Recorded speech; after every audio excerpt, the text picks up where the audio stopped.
Alors, quelques conditions ou bien quelques valeurs. Donc, la résistance R2 est prise égale à 5K.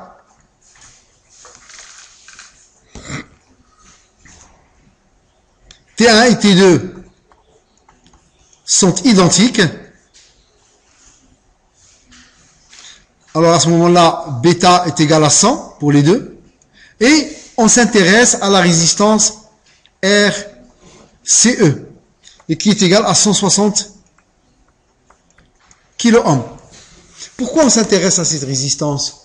Bien tout simplement parce que elle représente la résistance du générateur, disons entre guillemets. Ça peut représenter la résistance du générateur de courant. On est en train de réaliser un générateur de courant. Un générateur de courant,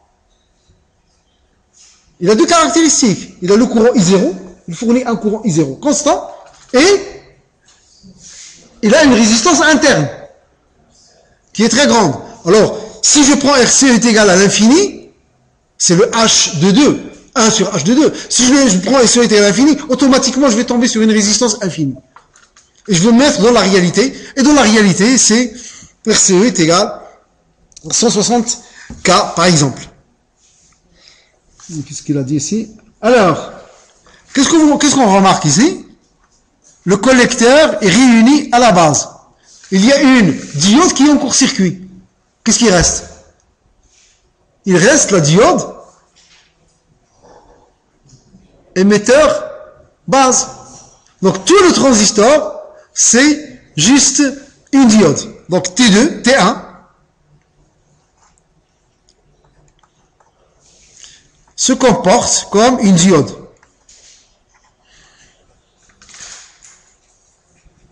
Donc la résistance directe, R1,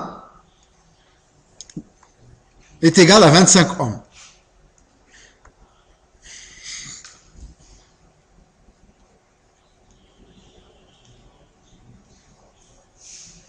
Et donc, le courant qui traverse ici, c'est quoi? C'est le même qu'ici, puisque c'est un miroir de courant. I, C2. Et nous allons chercher la résistance R1 pour que IC2 est égal à 2 fois I0, et qui serait théoriquement égal à 1 milliampère. Pour se retrouver dans le cas précédent. Si regardez le transistor à effet de champ, quel était le courant? Le courant c'était 0,5, donc 2 fois I, je pense que c'est ça. Oui, ça donne à 1 milliampère. I0 est égal à 0,5, donc c'est 1 milliampère en tout et pour tout. Donc, la résistance RS est traversée par 2 I0. Donc ce générateur de courant doit fournir les 2 I0 pour polariser le transistor. Donc il doit fournir 1 milliampère.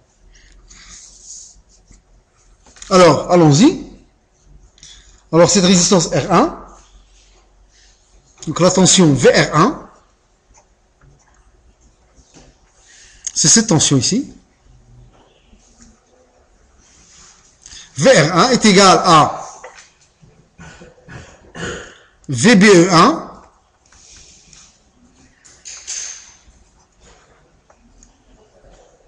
plus. Alors, c'est quoi le courant qui traverse ici? C'est pardon, le courant, il n'a pas ce sens.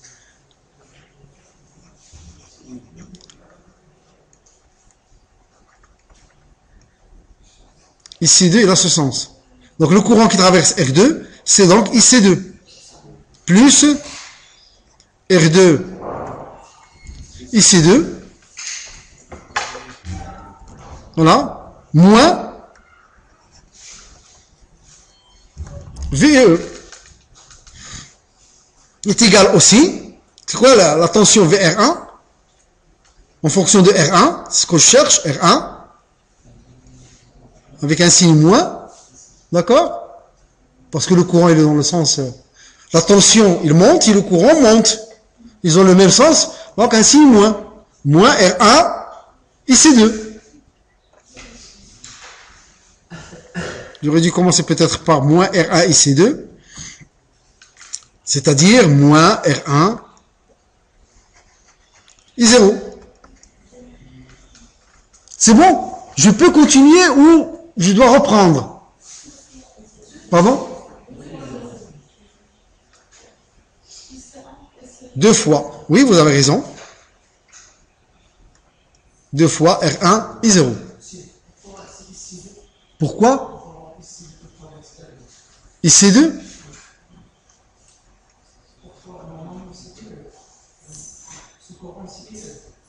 C'est IE. Non, IC2, c'est relatif au transistor T2. Et qui doit venir des émetteurs. Je suis là. Là, c'est le C2 du transistor. Ça, cette résistance, on va la remplacer par le montage que nous sommes en train d'étudier. Et ici, c'est le collecteur C2 qui vient se connecter avec S. Ça va? Vous arrivez à imaginer? C'est bon? Je réponds à votre question. D'accord? Donc ici, c'est la source des deux transistors ici. VBE1 ou VBE, pareil, les transistors sont identiques, donc est égal à VBE parce que les transistors sont identiques.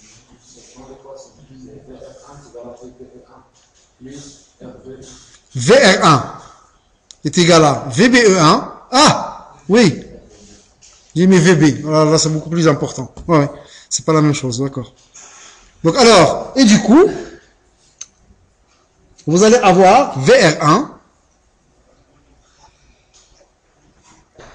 Comment il a fait, hein, là, c'est calcul. Ouais.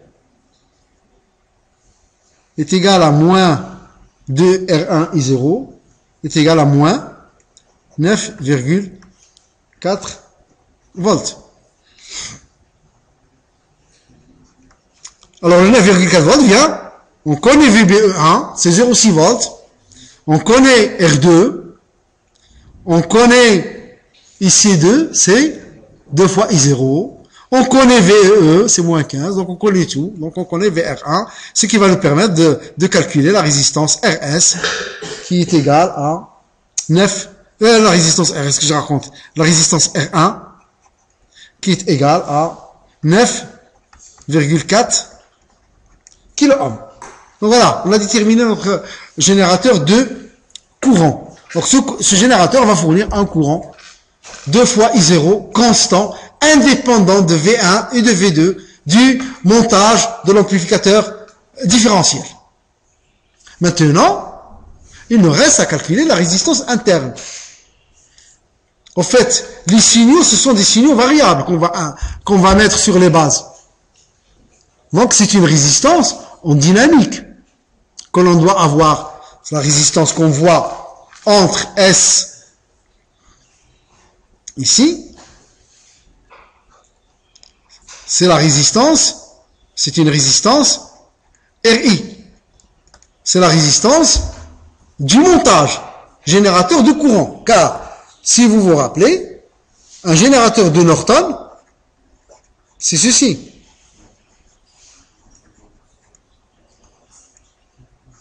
Ceci, c'est I0, ou 2 fois I0. Hein. C'est ce qu'on vient de calculer. Et ceci, c'est la résistance interne. C'est la résistance qui est vue, dans notre cas, c'est RI, vue entre S et la masse. Mais, en dynamique.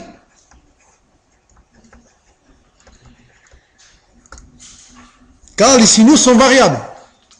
C'est des petits signaux. Ça, c'est pour la polarisation, et l'autre, c'est pour le coefficient de réjection. Ouais, ça, c'est pas...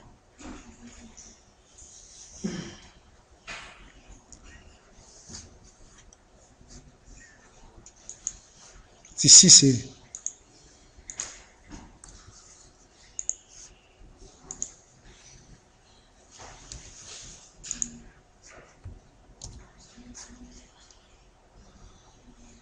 Qu'est-ce que j'ai que tout?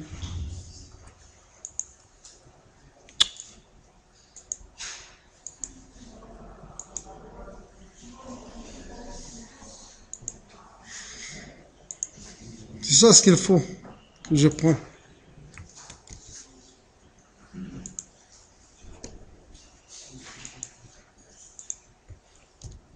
Non. Et là, on va déterminer la résistance R1 en dynamique. Là, il suffit de faire le montage en dynamique. Bien. Alors, nous avons le collecteur C1, la base B1, la base B2, l'émetteur E1, l'émetteur E2 et les collecteurs C2. Alors, de la résistance R1,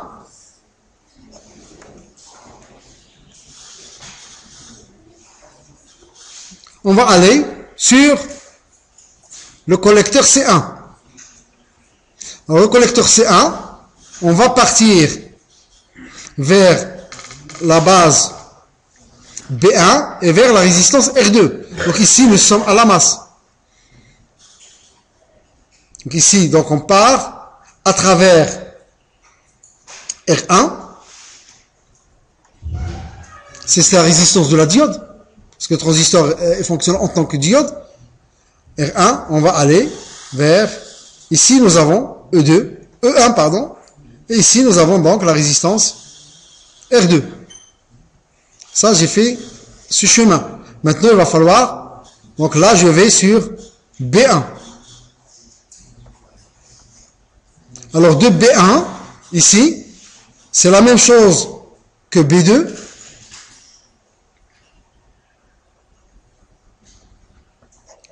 C'est aussi B2. On appelle ce courant-là IB. Là, on va aller à la masse à travers H11 ou RBE. Il a appelé RBE2, bon, RBE.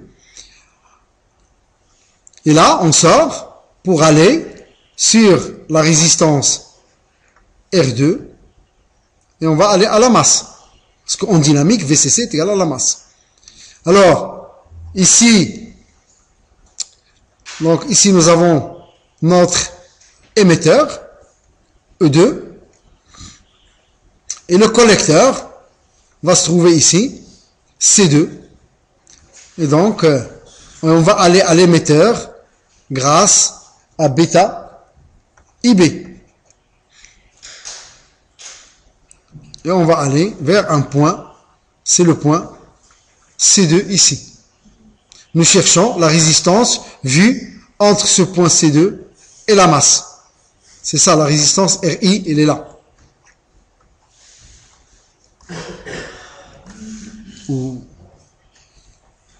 Ici, nous avons le courant donc IC. Et une tension, on va appeler cette tension la tension U. Et la fameuse résistance RCE,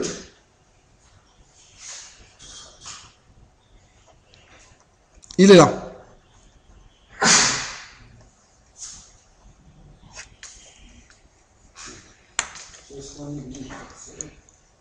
Comment? Non, on ne veut pas négliger RCE justement parce que la résistance d'un générateur de courant est très grande. Donc c'est là où il intervient, on ne peut pas la négliger. Parce que il est très très grande. Si je la néglige, ça sera infini. La résistance de sortie est infinie, on le voit d'ailleurs sur ce schéma. Si vous enlevez RCE, eh ben, la résistance ici, elle est infinie. Vous rentrez sur un générateur de courant directement. Il n'y a pas de résistance. D'accord? Donc ici, plus proprement, et la résistance RI que je cherche, la résistance interne, RI que je cherche, est égale à U sur IC. Alors, on va poser quelques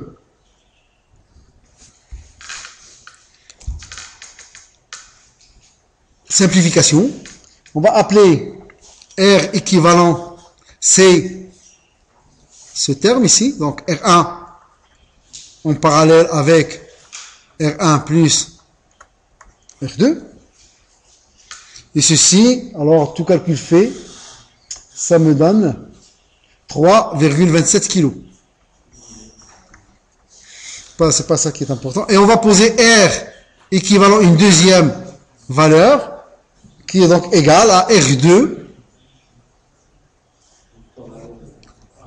en parallèle avec RBE2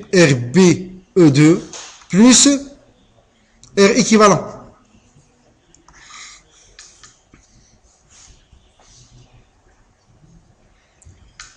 La tension U est égale à RCE, facteur.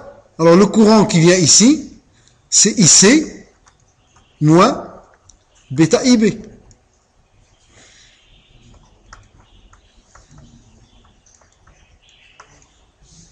Voilà. Plus toute cette résistance équivalente, R équivalent 2, fois le courant IC. C'est presque gagné. On cherche le rapport U sur IC. On a IB qui nous gêne. C'est ce courant-là.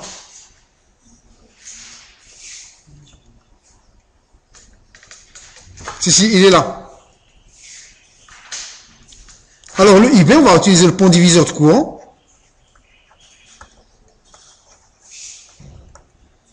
Et ça me donnera, donc ici vous savez, le courant qui est là, c'est le courant IC. J'aurai IB est égal à IC multiplié par, donc je cherche IB, donc c'est R2 sur R équivalent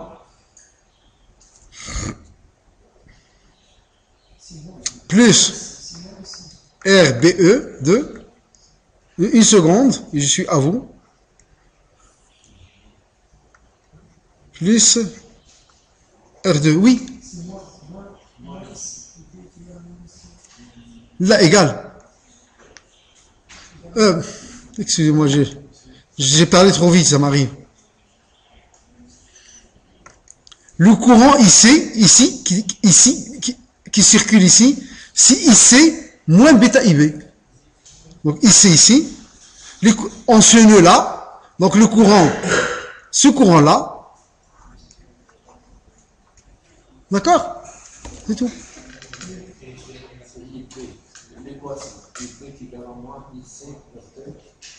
Pardon? Ici.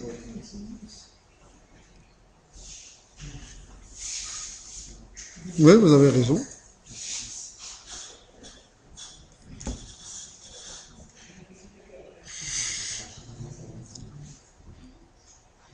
Ouais. Alors, du coup, U est égal à RCE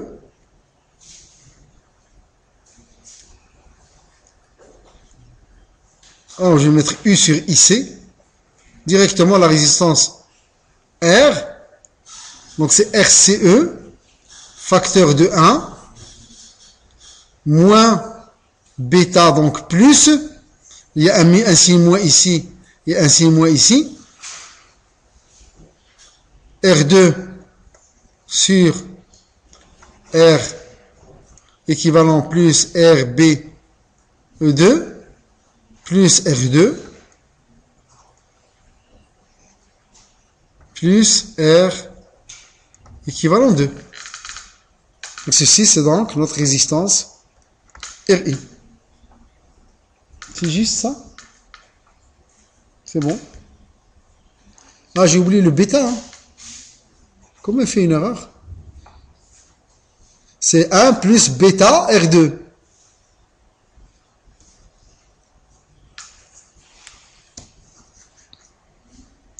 En application numérique, bon, prend la machine à calculer, on y va.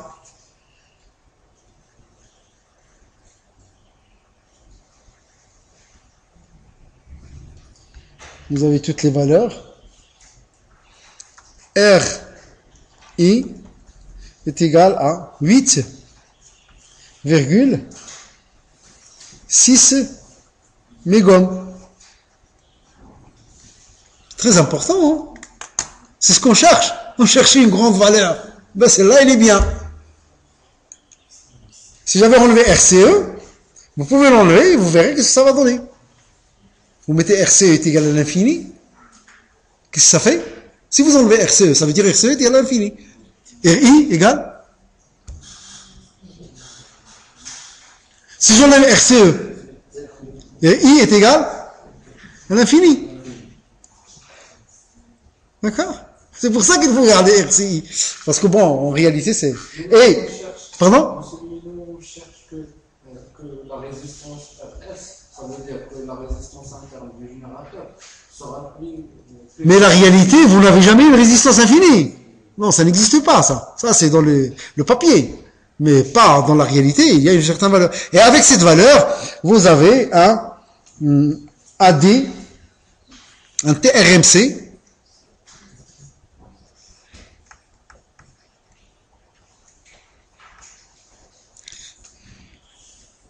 qui est égal à 20 log de AD sur AC. C'est 20 log dans le cas de l'amplificateur à effet de champ, 1 plus 2 GM RI. On remplace RS par RI. C'est tout. Et là, vous avez 83 dB. Ce qui est énorme. 100 dB, c'est... Vous divisez, en fait, vous atténuez de 10 puissance 2. Vous divisez la valeur de la tension par 10 puissance 2.